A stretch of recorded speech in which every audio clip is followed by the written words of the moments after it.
Hello, I'm Chloe, and today I wanted to try something new.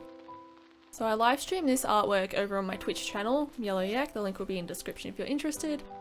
And this was my first attempt at a pixel art piece.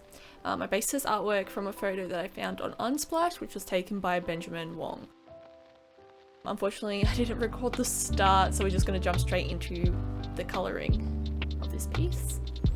So I was never really that interested in pixel art until pretty recently. YouTube has started recommending me some videos by a channel, Brandon James Greer.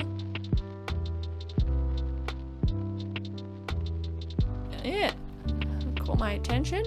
I watched quite a few of his videos and I decided that I wanted to give it a go myself. When I think of pixel art, I think of more like 2D sort of platforming images. I didn't really want to do something like that. I wanted to do something a bit more three-dimensional, which is why I decided to go with a single point perspective for this piece. I just wanted to create that depth in the image. And because I'm not that well practiced in doing scenery and landscapes, it's something that I'm practicing anyway, so it was a good practice for that type of thing anyway in a different type of medium.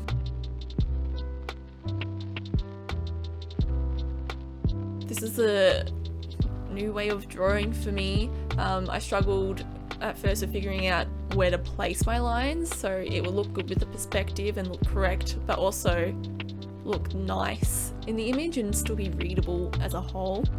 I didn't want the smaller details to end up blurring together. So I started off with just focusing in the big shapes, and then I went back in and added detail where I think it would look good.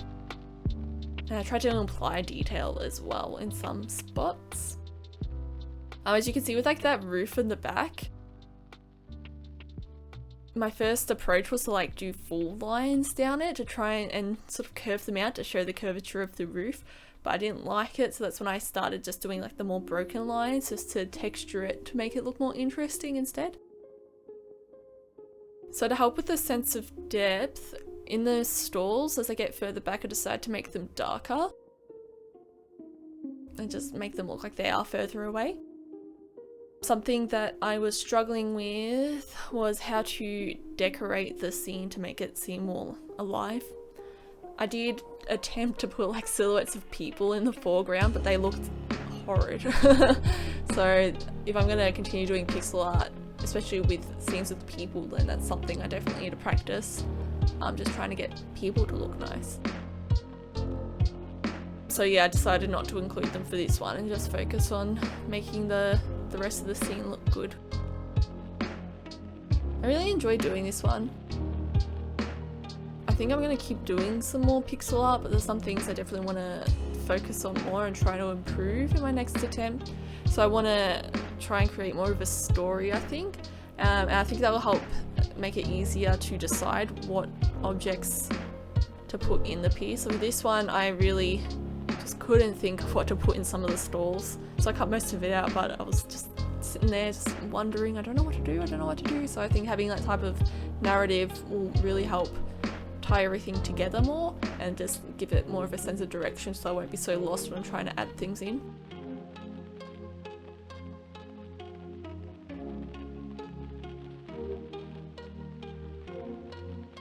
And I also want to work more at texturing, so I didn't really add textures that much. I did it on that roof at the back that I talked about before, and I added the shadows and things to the objects, but yeah, there's not really that many textures. So that's something I want to include more of where appropriate to try and add more interest and just to make like all the materials look different from each other.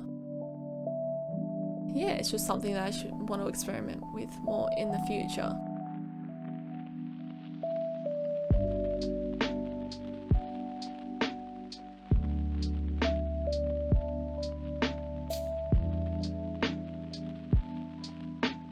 So there's little weird floating circles, there's like little lanterns in the original image that attach onto those signs, but since it would look too messy if I actually attached them, so I just left them as little floaty light orbs in the sky. So for this little stall here, you can see the one in front, I tried to do like a little sushi sign. And then for this one, I was just like, oh, I'll put lots of little boxes on the shelf to be like little gift boxes or something, like little souvenirs. And I just included some different colours I've already used in the scene to help tie it all together. I didn't want to do something like overly bright for this piece. I really like the more muted colours that I ended up using. I think it makes it look pretty like chill. It's like sort of a reason why I didn't use like pure black for the outlines as well.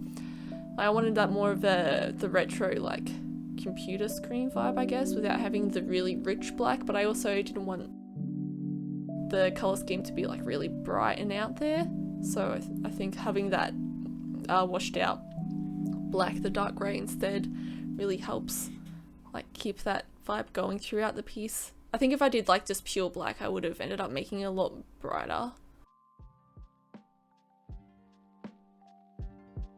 So yeah, I was getting to this point here and I wasn't sure if I should have been adding items in the rest of the stores since they were further away. Obviously the items will need to get smaller and smaller as well, so I just decided to stop at this point and work on some other elements, so such as adding all the windows to the buildings here. So I wanted to try and make them a little bit random and not be extremely uniform as I went down the building here. Same there, and just starting to add some of the last little details here. So the path on the ground, I had many attempts at what to do with it here. So I was like, oh, you know, if I have the street full of people with all the silhouettes, then I don't really need to worry about the texture, but since that didn't work, I had to go back and try and sort it out. So in the end I decided to go with this pattern. So I wanted it to help with that perspective as well. So as you can see at the back, I've had the lines, smaller lines, and them closer together, and then as I come forwards to the front of the piece, I leave more space and have the longer lines. I wanted to help really force that perspective into the image. And then I tried some clouds. So as I was saying in the live stream, I don't really draw clouds. I don't really know how to do them, so I decided to go with a more stylized cloud. They remind me of the Pixar clouds. Like they always have the really flat looking bottoms and the really fluffy tops, so that's what I went with. And here's the final piece. Thank you for watching, and I'll see you in the next one.